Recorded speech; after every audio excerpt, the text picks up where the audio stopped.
Allah kiminse evini başına uçurdacak kadar bizi kudurtmasın inşallah.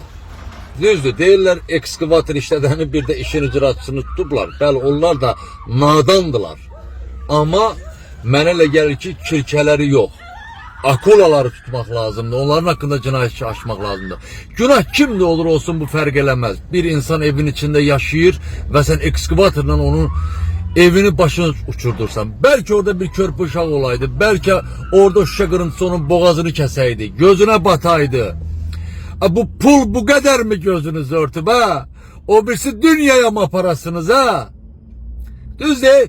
Bu cemiyet için çığırıp bağırmağa değmir. Bu cemiyete müğenni lazımdı, müğenni. Ama danışmaya da bilmirik de. Danışmaya da bilmirik. Allah bizi de böyle bedbaht yaradıp da.